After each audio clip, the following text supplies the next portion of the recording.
আল্লাহু আকবার, আল্লাহু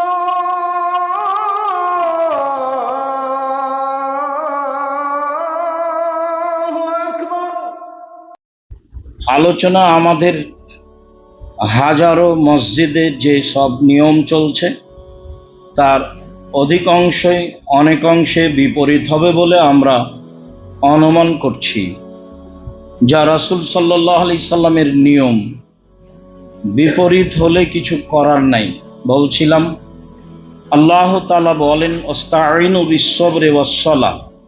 পৃথিবীর মানুষ, তোমরা সালাতের মাধ্যমে আর ধৈর্যের মাধ্যমে আল্লাহর কাছে সাহায্য চাও। মানুষ মাত্র বিপদগ্রস্ত, সমস্যার মুখোমুখি হয়, বা মানুষ মাত্র দুনিয়াবি চাহিদার প্রয়োজন থাকে, পরকালেও কিছু চাওয়ার থাকে। অতএব তোমরা আল্লাহর কাছে চাও সালাতের মাধ্যমে আর ধৈর্যের মাধ্যমে। চাওয়ার একটি বড় মাধ্যম সালাত, পীর বা অলিয়া আউলিয়া নয়। 2 রাকাত সালাত আদায় করেই নিজের বিষয়টি আল্লাহর কাছে বলতে হবে। বলাতে পৃথিবীর সবাই সমান। রাজা ধীরাজ, ফকির মিসকিন, জঙ্গলে আছে, ড্রেনে পড়ে আছে, সবারই সমান অধিকার আল্লাহর কাছে একইভাবে বলতে পারে, যা আল্লাহ তাআলা বলেন, যা আল্লাহর নবী বলেন। বললেই হবে তা নয়, দেরি হতে পারে। ইয়াকুব আলাইহিস সালাম ছেলে ফেরত চেয়েছিলেন হারিয়ে যাওয়া সন্তান ইউসুফকে। তাতে মোটামুটি প্রায় 25 বছর সময় লেগেছিল।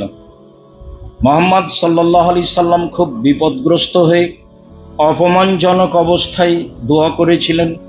তা মোটামুটি কবুল হয়েছিল 12 বছর পরে। আমি সাধারণ মানুষ, চাইলেই হবে, এখনই হবে এমনটা নয়, তবে হতেও পারে।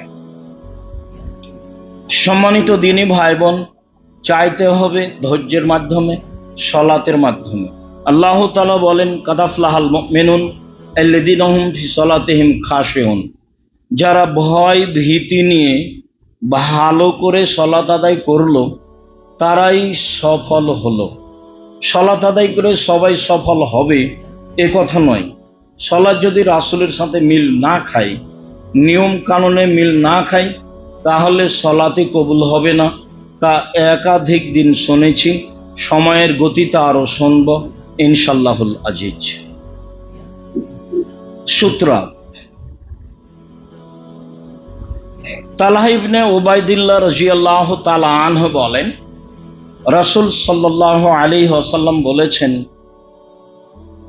ইযা ওয়াদা আহাদুকুম বাইনা ইয়াদাইহি মিসলা মুআখারাতির রাহালে ফাইসাল্লি ওয়ালা ইউবালি মান মাররা আলাইহি।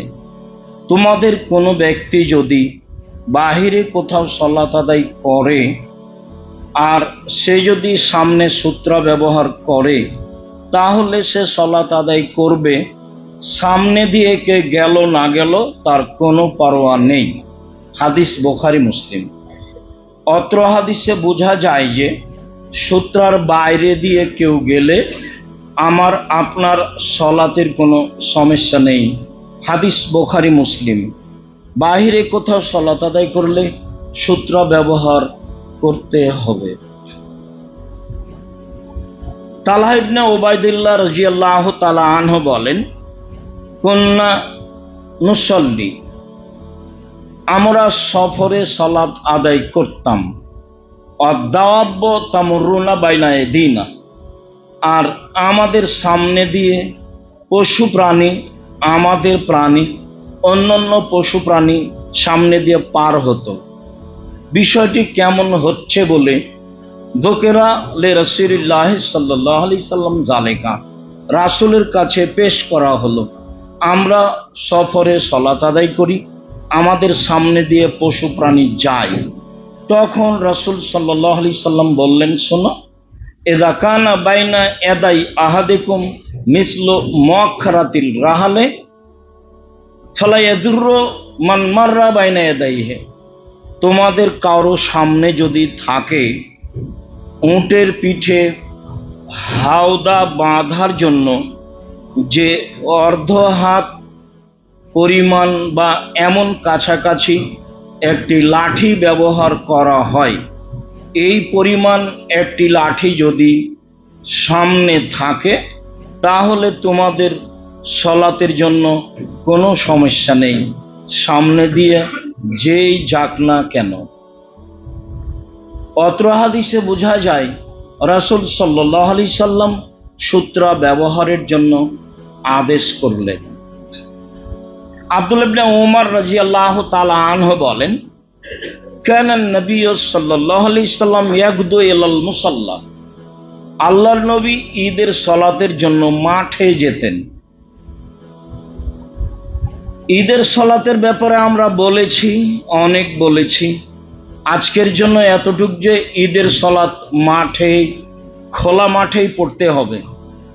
দখলের জন্য প্রাচীর দেওয়া যায়, এছাড়া ঈদের মাঠ পাকা করা যাবে না, ঈদের মাঠে মিম্বার নেওয়া যাবে না, ঈদের মাঠে ইমামের জন্য মেহরাবের জায়গা করা যাবে না, ঈদের মাঠকে বাসর ঘরের মতো বাঁশখাটা দিয়ে বিভিন্ন কিছু দিয়ে সাজানো যাবে না, সবই নাজায়েজ।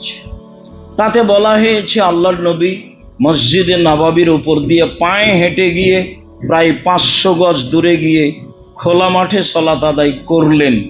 তিনি মসজিদে নববীতে সালাত আদায় করলেন না, অথচ পৃথিবীতে দ্বিতীয় দামি মসজিদ, যেখানে 2 রাকাত সালাত আদায় করলে, পৃথিবীর যে কোনো জায়গায় 2 রাকাত সালাত আদায় করলে 1000 গুণ বেশি নেকি হবে কাবা ঘর ব্যতীত। রাসূল সাল্লাল্লাহু আলাইহি সাল্লাম ঈদের মাঠে গেলেন। বাইনা ইয়াদাইহি ওয়াল আনাজাতু বাইনা ইয়াদাইহি তুহমালু, তার সামনে সামনে বর্ষা সূত্রা নিয়ে যাওয়া হতো। অতুন সববিল মুসাল্লা বাইনা ইয়াদাইহি, সলাতের স্থানে, তার সলাতের স্থানে সামনে সূত্রা বর্ষা গেড়ে দেওয়া হতো। ফা ইসাল্লি ইলাইহা, তিনি সেটাকে সামনে রেখে সালাত আদায় করতেন। বুখারী মুসলিম। আব্দুল্লাহ ইবনে ওমর রাদিয়াল্লাহু তাআলা আনহু বলেন, রাসূল সাল্লাল্লাহু আলাইহি ওয়াসাল্লাম ইউরিদু রাহিলাতাহু ফাইসাল্লি ইলাইহা, অনেক সময় তিনি সফরে বাহিরে তার বাহনটাকে সামনের দিকে করতেন, কেবলার দিকে করতেন, বাহনকে সামনে রেখে সালাত আদায় করতেন। বুখারী মুসলিম। বোঝা যাচ্ছে যে সফরে আপনার কাছে যা কিছু আছে তাকেই সামনে রেখে দিয়ে সালাত আদায় করতে হবে সূত্রা গ্রহণ করে। বলছিলাম মসজিদের বাহিরে সূত্রা ব্যবহার করতে হবে। আব্দুল্লাহ ইবনে ওমর রাদিয়াল্লাহু তাআলা আনহু বলেন, কানা নবী সাল্লাল্লাহু আলাইহি সাল্লাম তুখরাজু লাহু হারাবাতুন ফিস সাফারে ফা ইনসিবুহা ওয়া ইসাল্লি ইলাইহা, আল্লাহর নবী যখন বাহিরে থাকতেন, সফরে কোথাও সালাত আদায় করতেন, তখন তার সামনে, তার নিকটে বর্ষা পেশ করা হতো। বললম বর্ষা 1 হাতের চেয়ে একটু বেশি লম্বা কিছু হতে পারে, বর্ষা তার সামনে পেশ করা হতো। তিনি সেটা কেবলার দিকে মাটিতে গেড়ে দিতেন, সেইটাকে সামনে রেখে সালাত আদায় করতেন। বুখারী মুসলিম। হাদিসগুলি প্রমাণ করে যে বাহিরে সূত্রা ব্যবহার করতে হবে এবং অবশ্যই সূত্রাকে সামনে রেখে সালাত আদায় করতে হবে। জুহাইফা রাদিয়াল্লাহু তাআলা আনহু বলেন, রাআইতুন নবিয়্য সাল্লাল্লাহু আলাইহি ওয়াসাল্লাম বিমাক্কাতা ফিল আবতাহে, আমি আল্লাহর নবীকে মক্কার এরিয়ায় আবতাহ নামক জায়গায় দেখেছি। ফিমাতিন মিন আদামি, চামড়ার তৈরি তাঁবুর ভিতরে। আমি আল্লাহ রাসূলকে দেখেছি কাবা ঘরের নিকটে মিনা এবং মক্কার মাঝামাঝিতে, খুবই নিকটে। মক্কার এরিয়ায় দেখেছি, হারাম এরিয়ায় দেখেছি যে তিনি একটা চামড়ার তাঁবুর মধ্যে রয়েছেন। অরাইতু বেলালান আখাজা ওযু রাসূলুল্লাহ সাল্লাল্লাহু আলাইহি সাল্লাম, দেখলাম বেলাল অজুর পানি নিল। ও ইবতাদার নাস দাকাল ওযুয়া, দেখলাম জনগণকে বেলালের অজুর পানির দিকে ছুটে যাচ্ছে। ফামান আসাবা মিনহু শাইয়া তামাসসাহা বিহি, যারা রাসূলের অজু করার বাকি পানি পেল তারা বাকি পানি গায়ে হাতে মেখে নিচ্ছে দেখলাম। অলাম ইসুব মিনহু, আর যারা পায়নি তাদের দেখলাম যে তারা আখাজা মিন বালালে এদে সাহেবেহি, যারা রাসূলের অজুর বাঁচা বাকি পানি পেয়েছে হাতে গায়ে মুছে নিয়েছে, মেখে নিয়েছে, তারা তাদের ভিজা হাতের সাথে হাত লাগাচ্ছে, এমনটা দেখলাম। হাদিস বুখারী মুসলিম। জুহাইফা রাদিয়াল্লাহু তাআলা আনহু বাস্তব বিবরণ নকল করেন মক্কার এরিয়ায়। তিনি দেখলেন, তিনি বলেন যে রাইতু বেলালান, এ অবস্থায় দেখলাম আখাজা আনাজাতান, বেলাল একটি বর্ষা নিল। ফারাকাজাহা, বর্ষাটি গেড়ে দিল। ফাখারাজা রাসূলুল্লাহ সাল্লাল্লাহু আলাইহি সাল্লাম ফি হুল্লাতিন হামরা, আল্লাহ রাসূল তাঁবুর মধ্য থেকে বের হলেন, তাঁবুর মধ্য থেকে বের হলেন লাল বড় জামা গায়ে দিয়ে। মুসাম্মেরান, জামার সামনের দিক হাত দিয়ে গুটিয়ে ধরেছিলেন।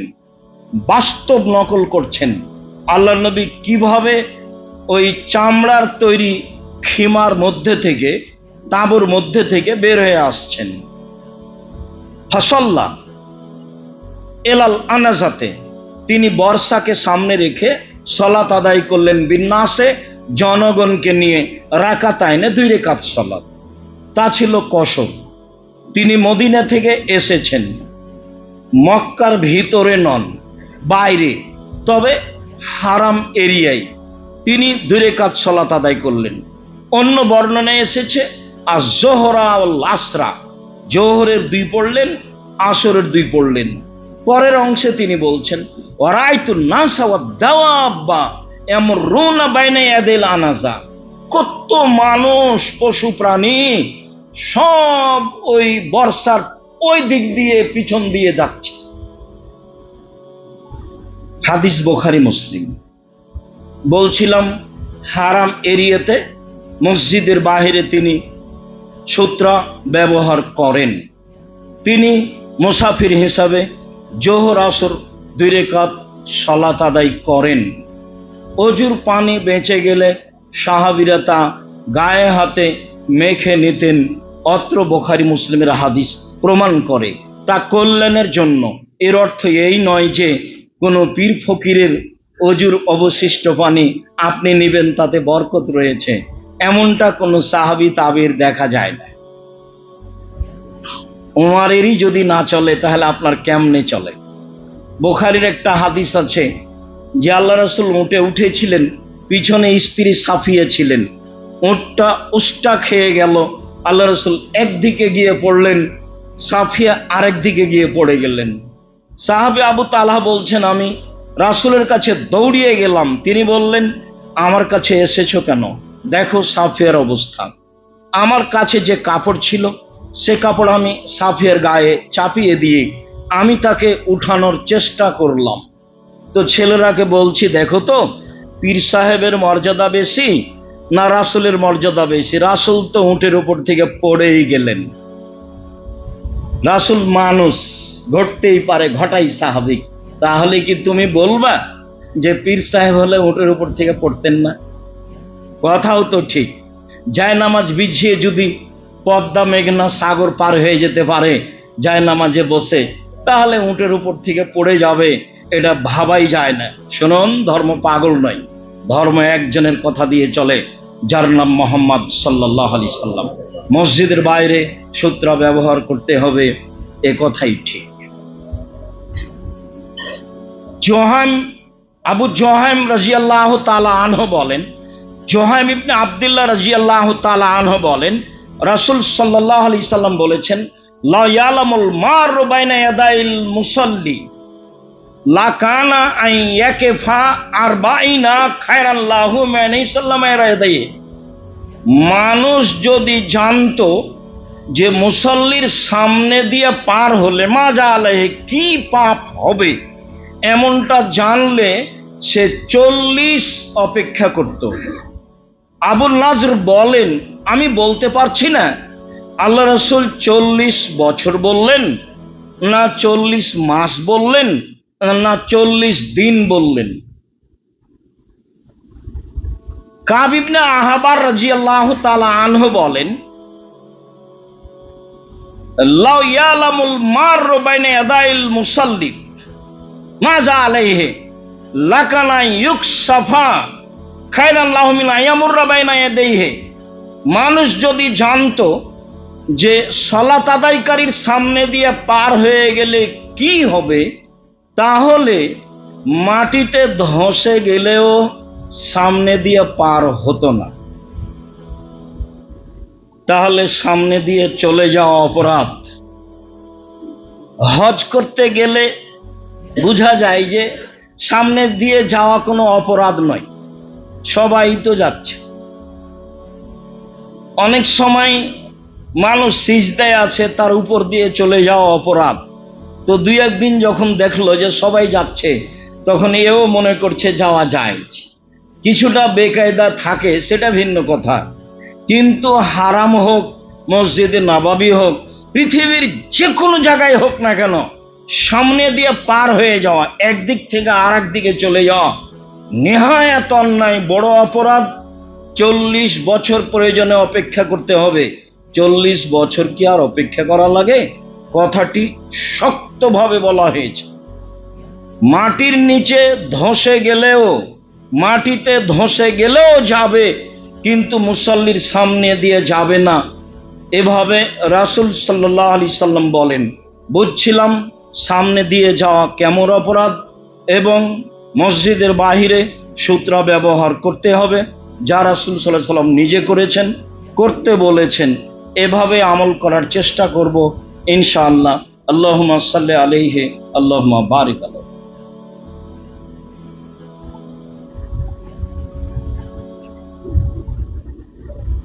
আলহামদুলিল্লাহ ওয়াহদা ওয়াসসালাতু ওয়াসসালামু আলা মান লা নাবিয়্যা বা'দা।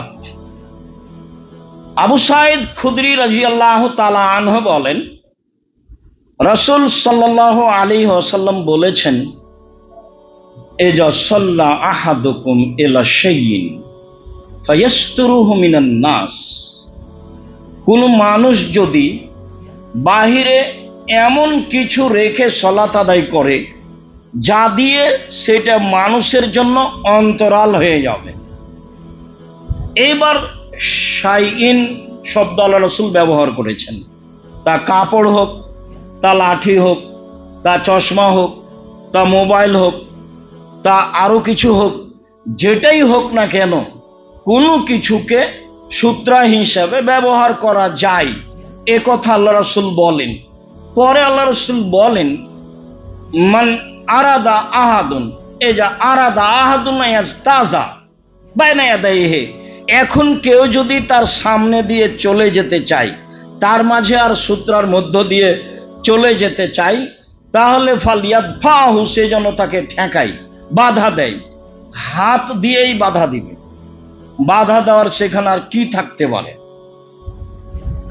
তাই না, বা সে যদি জোর করে যেতে চাই, ফাল ইউকাতেলহু, তাহলে সে যেন তার সাথে লড়ে পড়ে। সালাতের মধ্যে কি লড়া যাবে? শক্তি প্রয়োগ করে তাকে ঠেকাতে হবে, এটাই হাদিস প্রমাণ করে। তারপরে বলছেন, ফাইন্নাহু শাইতান, সে হচ্ছে শয়তান। যে জোর করে চলে যাচ্ছে, আল্লাহ রাসূল তাকে শয়তান বললেন। হাদিস বুখারী মুসলিম। বিবেচনা করেন দেখি।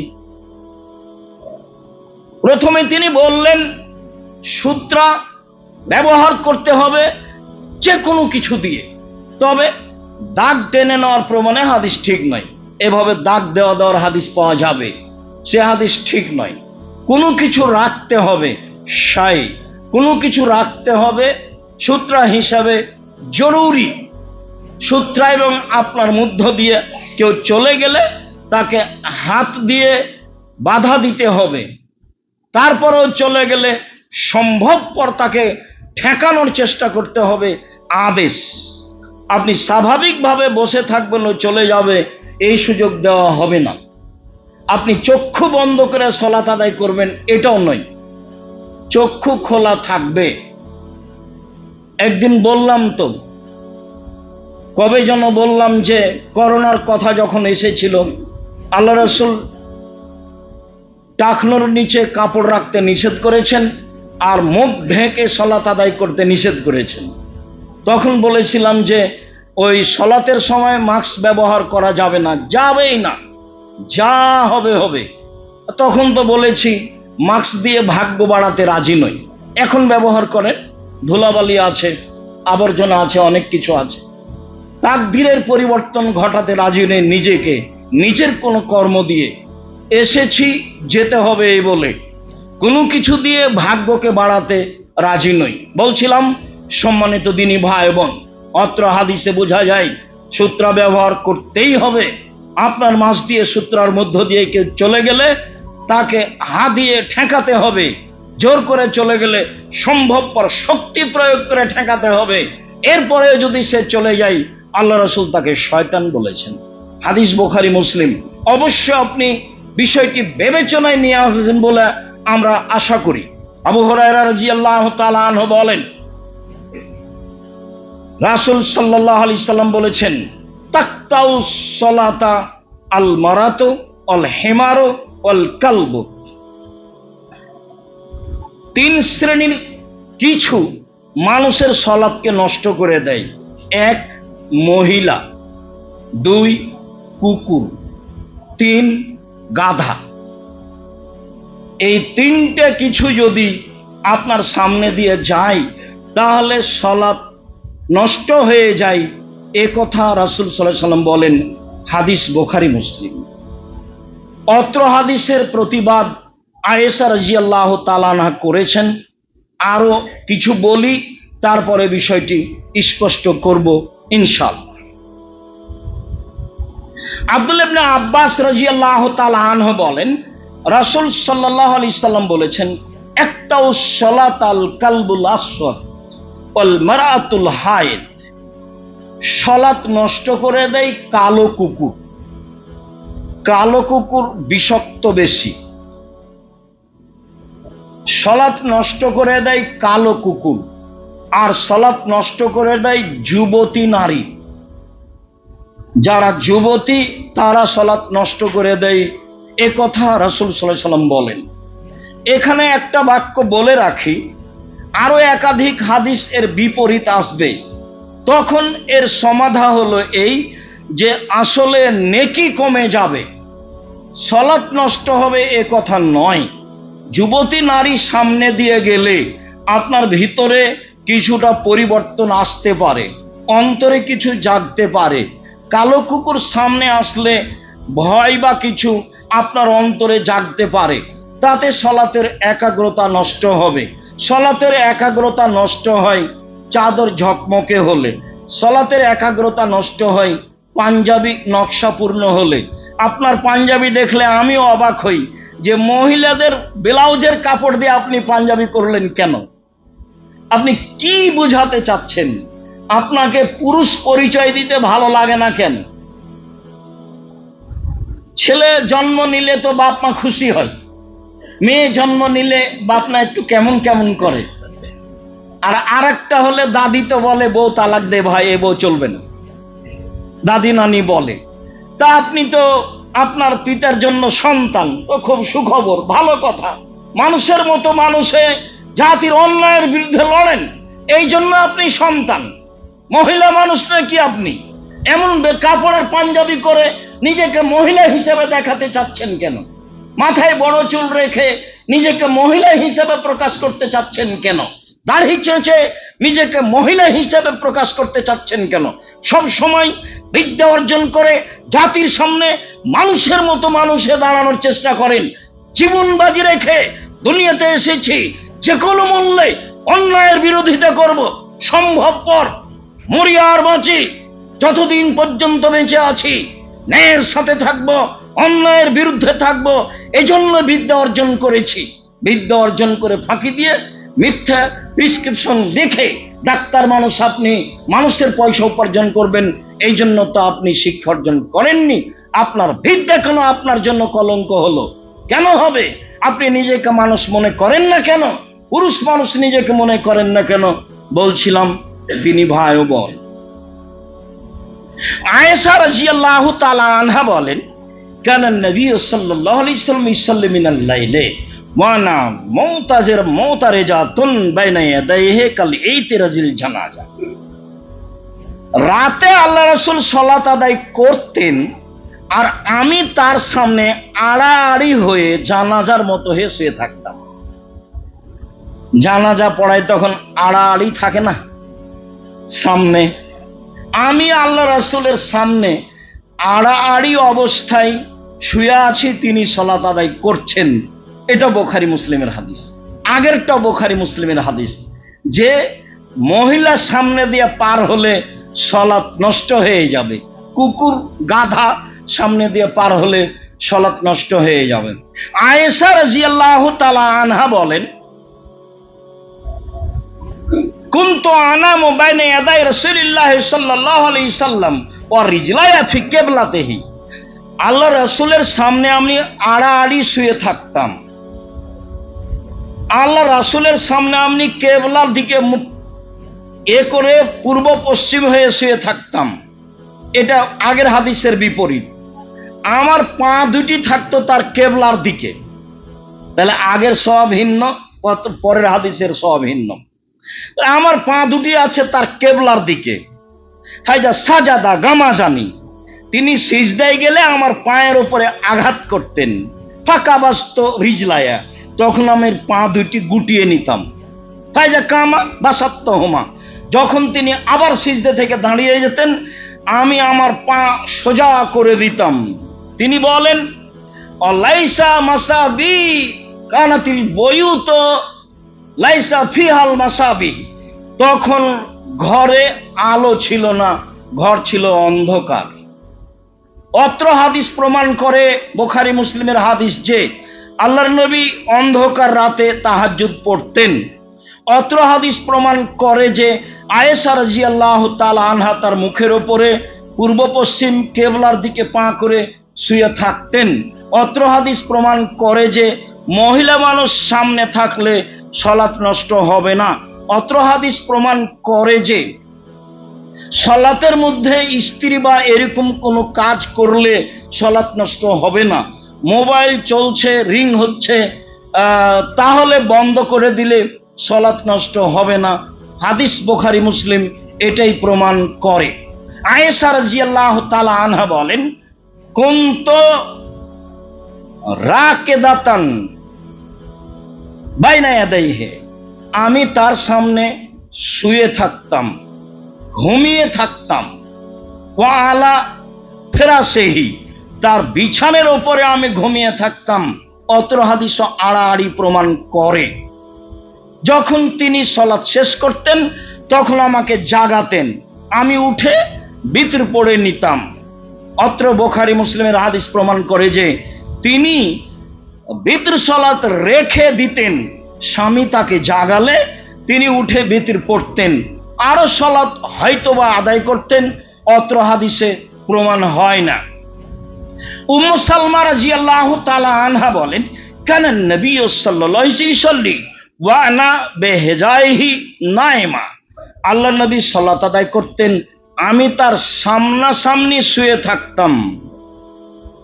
ও আসাবানি সৌব হয়ে যা সাজাদা, যখন তিনি সিজদায় যেতেন তখন তার কাপড় আমার গায়ের উপরে পড়তো। বোঝা যাচ্ছে যে মহিলা সামনে থাকলে সালাত নষ্ট হবে না। মাইমুনা রাদিয়াল্লাহু তাআলা আনহা বলেন, কুনতু নাইমাতুন ইলা জামবে রাসূলিল্লাহ সাল্লাল্লাহু আলাইহি সাল্লাম ওয়া আসাবানি সাওবহু ওয়া আনা হাইজ। আমি ঋতুবতী, তখন আল্লাহ রাসূলের পাশে আমি শুয়ে থাকতাম, তিনি সালাত আদায় করতেন, সিজদায় গেলে তার কাপড় আমার গায়ে লাগতো, তাতে তিনি সালাত আদায় করতেন। সম্মানিত দিনী ভাই বোন, হাদিস প্রমাণ করে যে মহিলা সামনে দিয়ে গেলে সালাত নষ্ট হবে না, তবে নেকি কম হবে, এ কথাই ঠিক। এইবার পশু প্রাণী, গাধা, কুকুর সামনে দিয়ে যাবে, সালাত নষ্ট হবে না, মর্মে হাদিসগুলি জয়ীফ। তবে গাধা সামনে দিয়ে যাবে, সালাত নষ্ট হবে না, মর্মে হাদিস বুখারী মুসলিম। ইবনে আব্বাস রাদিয়াল্লাহু তাআলা আনহু বলেন, আকবালতু রাকিবান আলা আতানিন, আমি একটা গাধায় চড়ে রাসূলের নিকটে আসলাম। ওয়া আনা ইয়াউমাইযিন কাদ নাহাজতুল ইহতিলামা, সেদিন আমি যুবকের কাছাকাছি। নিজস্ব বিবরণ দিচ্ছে, হাদিস বুখারী মুসলিম। আমি একটা গাধায় চড়ে আসলাম, তখন আমি যুবকের কাছাকাছি। নবী সাল্লাল্লাহু আলাইহি ওয়াসাল্লাম বিন নাস বিমিনা ইলা গায়রে জেদারিন, আল্লাহ নবী সালাত আদায় করছিলেন মিনায়, দেওয়াল ছাড়াই সূত্রা দিয়ে। মিনায় ফাঁকা জায়গায় দেওয়াল ছাড়া সূত্রা সামনে রেখে সালাত আদায় করছিলেন। আমি চলে আসলাম। মারাত্ত বাইনা ইয়াদাই বাজে সাফিন, আমি কাতারের ভিতরে ঢুকে গেলাম।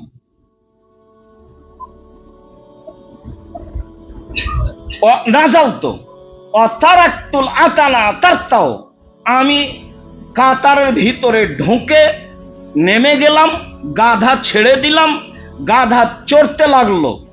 অদাখালতো, আমি সলাতের ভিতরে কাতারে ঢুকে গেলাম। লাম ইনকির আলাইয়া যালিকা আহাদুন, সেদিন আমার এটা কেউ কোনো অপছন্দ কিছু করেনি। কেউ বলেনি যে এমনটা করলে কেন, এটা কেমন হলো। অত্র বুখারী মুসলিমের হাদিস প্রমাণ করে যে গাধা সামনে দিয়ে গেলে সলাতের কোনো সমস্যা হবে না, নেকি কম হবে, হতে পারে, এ কথাই ঠিক। যদিচ অনেকে বলতে চেয়েছে যে আসলে আব্দুল্লাহ ইবনে আব্বাস তখন যুবক হননি, ছোটর অন্তর্ভুক্ত, তবে নিজেই তো তিনি বলছেন আমি তখন যুবকের কাছাকাছি, প্রায় যুবকই। তাহলে গাধা সামনে দিয়ে গেলে কোনো সমস্যা নেই।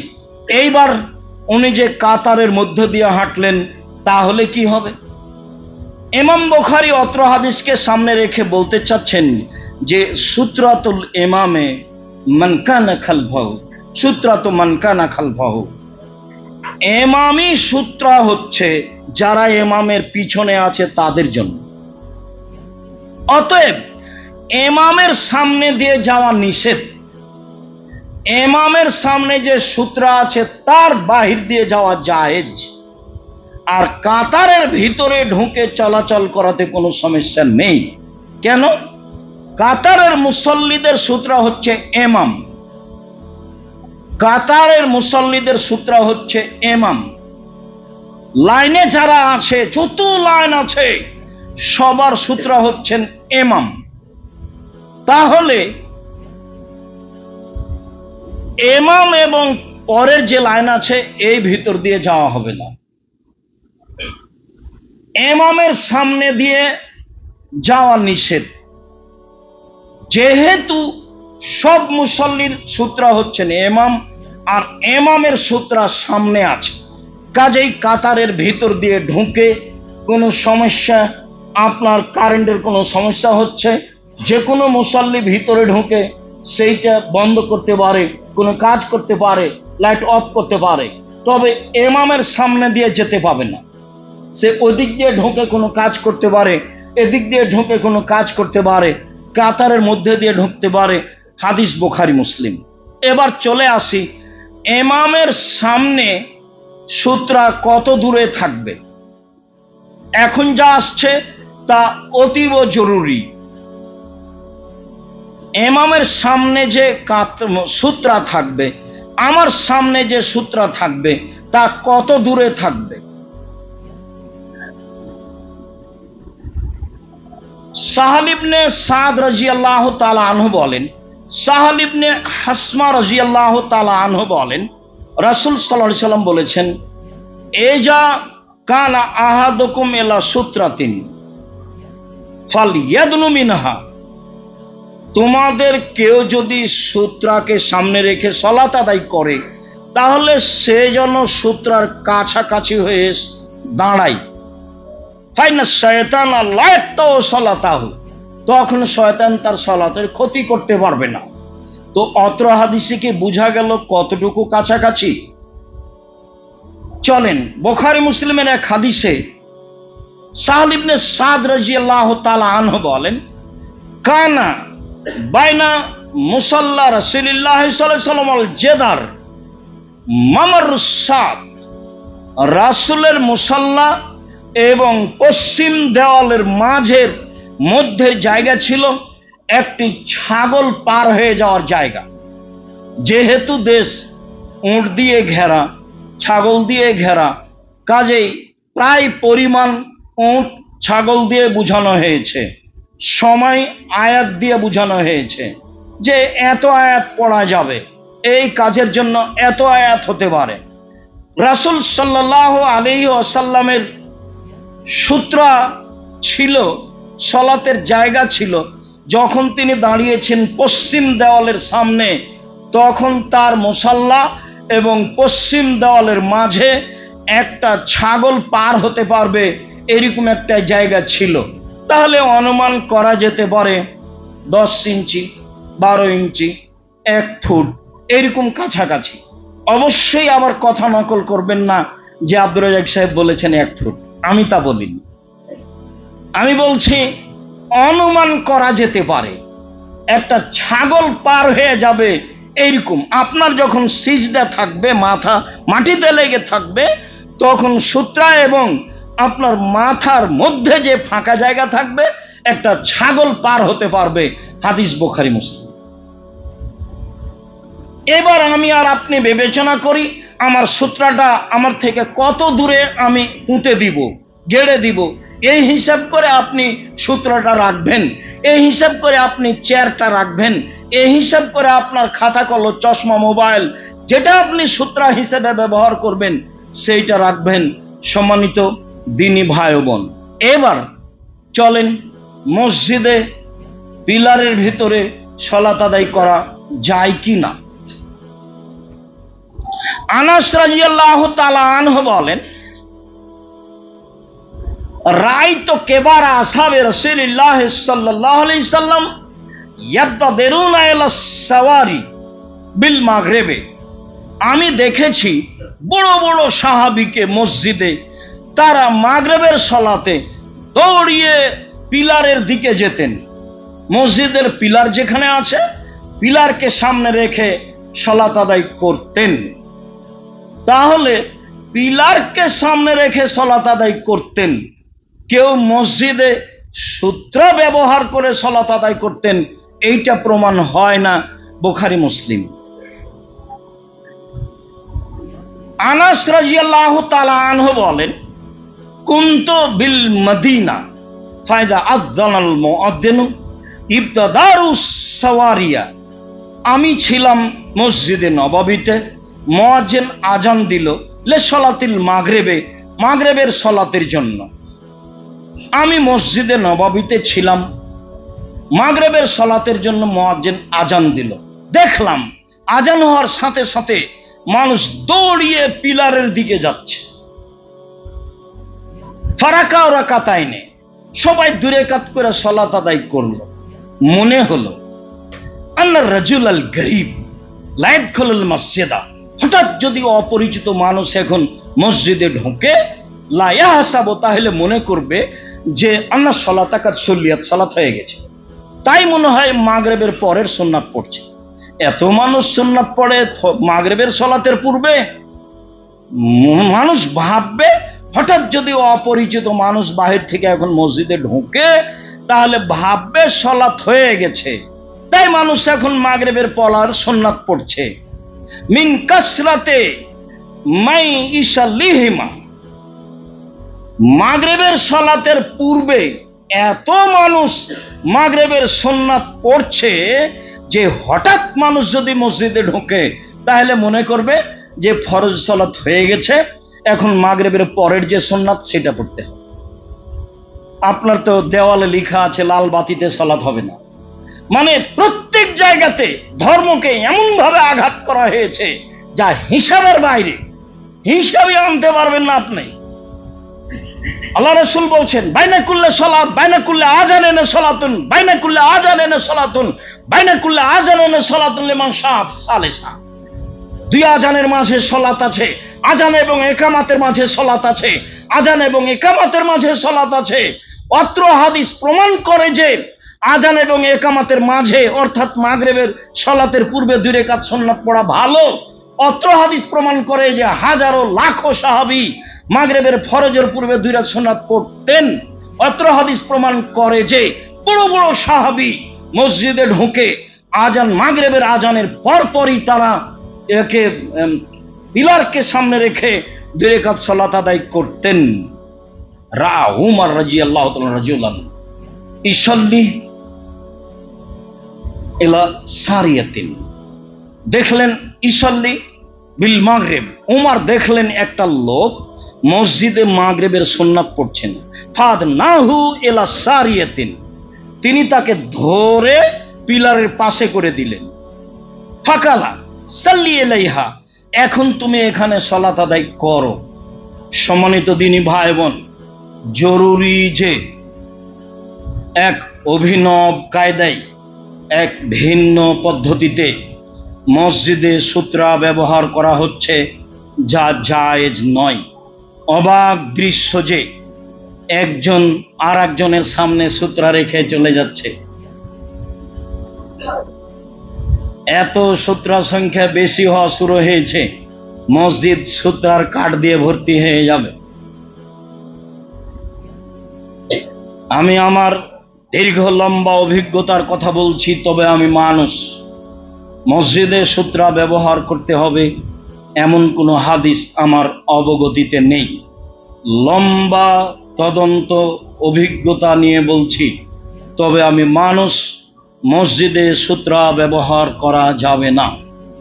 অভিনব এক ভিন্ন কায়দায় একজন আর একজনের সামনে সূত্রা রেখে চলে যাবে, তা জায়েজ নয়।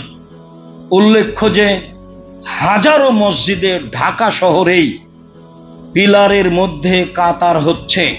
পিলারের মধ্যে সালাত আদায় করা যাবে না, কাতার নাজায়েজ। হাজারো মসজিদে আপনি লক্ষ্য করবেন যে ওই বক্স রেখেছে, জুতা রাখা বক্স রেখেছে আপনার পূর্ব পশ্চিম ভাবে, কাতারকে বিচ্ছিন্ন করে। কিছু বক্স আছে, কিছু ফাঁকা, কিছু বক্স আছে, কিছু ফাঁকা। এই ফাঁকা ফাঁকা জায়গায় মানুষ দাঁড়াচ্ছে আর বক্স দিয়ে ঘেরা আছে, এইটা জায়েজ নয়। এই জন্য যে পিলারের মাঝে সালাত জায়েজ নয়, কাতারে বিচ্ছিন্নতা আসবে। এই জন্য এভাবে বক্স রাখা নাজায়েজ। বক্স রাখবেন, রাখেন, গোটা এক লম্বা রেখে দিন বক্স, সামান্য মানুষ যাওয়ার জায়গা রাখেন। বক্সের মধ্যে সালাতে দাঁড়াবেন, জায়েজ নয়। হাদিস বুখারী মুসলিম। অন্য হাদিসে এসেছে উমর তাকে ধাক্কা দিয়ে ওই পিলারের সামনে করে দিলেন, পিলারের মাঝামাঝি থেকে। উল্লেখ্য যে সম্মানিত দিনী ভাই বোন, মসজিদে সূত্রা ব্যবহার করা যাবে না, বাইরে সূত্রা দিয়েই সালাত আদায় করতে হবে।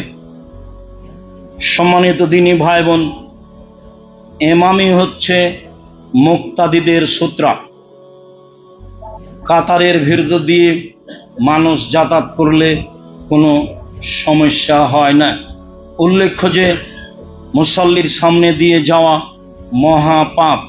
40 বছর প্রয়োজনে দাঁড়াতে হবে, এটাই সারমর্ম বুঝায়।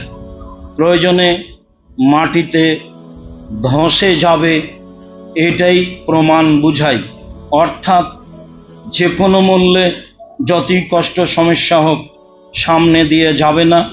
তবে সামনে দিয়ে পারাপারকে বলা হয় মরুর। সামনে পাশ দিয়ে যখন আপনি চলে গেলেন হেঁটে, তখন এটা মরুর নয়। মরুর হচ্ছে একদিক থেকে আর এক দিকে চলে যাবেন, যেটা জায়েজ নয়। সাথে সাথে আমরা বুঝলাম মহিলা এবং কুকুর আর গাধা মানুষের সলাতকে নষ্ট করে দেয়।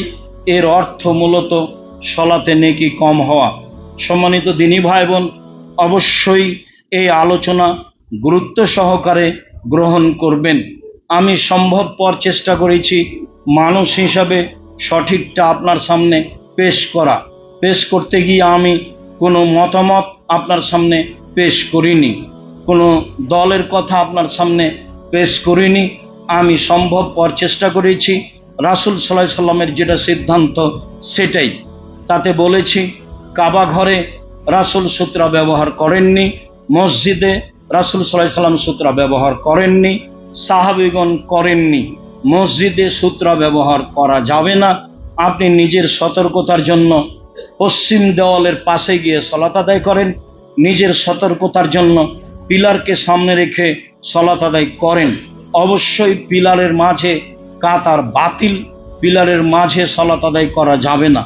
আরেকটা কথা মাথায় বারবার জাগছে, সেটা হলো এই যে যখন ইমামের জন্য সামনে সম্পূর্ণ যাওয়ার জন্য ব্যবস্থা থাকে না, তখন ইমাম 2-4 আঙ্গুল সামনে দাঁড়িয়ে থাকেন আর বাকি মুক্তাদিরা তার পায়ের আঙ্গুল থেকে 4-5 আঙ্গুল পিছে দাঁড়িয়ে থাকেন। এটা জায়েজ নয়। যখন সম্পূর্ণ সামনে জায়গা আছে সম্পূর্ণ সামনে যাবে, যখন সামনে জায়গা নেই তখন ইমাম মুক্তাদি একসাথে থাকবে। 4-6 আঙ্গুল আগে ইমাম দাঁড়াবে, এর প্রমাণে কোনো হাদিস নেই। ইসলামের বহু অংশ রূপকভাবে চলছে, তার রূপকভাবে এই অংশগুলি চলছে মর্মে আমি আমার সকল দিনী ভাই বোনকে বিশেষভাবে দৃষ্টি রেখে সহিহ হাদিসের প্রতি আমল করার অনুরোধ জানাচ্ছি। মর্মে বলছি, আমরা আপনাদেরকে দিনের খিদমত সেবা পেশ করতে চাই আপনাদের সামনে, মুখে কলমে মিডিয়ায় শিক্ষার মাধ্যমে। তাই জামিয়া সালাফিকে আপনাকে অন্তর থেকে ভালোবাসার জন্য আমি অনুরোধ জানাচ্ছি। জামিয়া সালাফের অন্তর্গত যত শিক্ষামূলক ব্যবস্থা আছে, দিনের খিদমতমূলক ব্যবস্থা আছে, আপনি মানুষ হিসাবে সম্ভবপর তাকে মূল্যায়ন করবেন। আমি আশাবাদী আপনার মূল্যায়নে প্রথম হবে আপনি দোয়া করবেন, যাতে করে জামিয়া সালাফের অন্তর্গত দাওয়া ইলাল্লাহ একবারে টেকনাফ থেকে তেঁতুলিয়া পর্যন্ত প্রত্যেকটা গ্রামে মসজিদ ভিত্তিক মক্তব পরিচালনা হয়। প্রত্যেকের ছেলে মেয়ে যেন ভালো করে কোরআন পড়তে শিখে এবং তার আকীদা যেন সংশোধন হয়, এটাই হলো মৌলিক লক্ষ্য। যার কারণে জীবন বাজি রেখে চেষ্টা করা হচ্ছে। আরো অন্যান্য যেগুলো বিশেষ করে জামিয়া সালাফের প্রতিষ্ঠানগুলি, মসজিদের কাজগুলি। দ্বিতীয় হচ্ছে এই সহযোগিতায় থাকবেন অল্প হলেও। তখন আপনাকে 5 টাকা 2 টাকা 1 টাকা দান করতে হবে এটা নয়। আপনার মনটা যেন না বলে যে আমি একবারই কম দিয়েছি, আপনার মনটা যেন বলে আমি কিছু দিয়েছি। আপনি নিজে কষ্ট পান, এটা আমি চাই না। যদিও আপনার ছোট টাকা আমি মূল্যায়ন করি, বড় টাকা আমি মূল্যায়ন করি। আমি মনে করি আপনার ছোট দানটাতে বরকত আছে, আমি এই জন্য মেনে নিই। আমি মনে করি আপনার বড় দানটাতে অনেক কাজ হয়। 519 জন ইয়াতিম খায়, আমি নিজে খাওয়াই না। জামিয়া সালাফের নিজস্ব পয়সা নেই।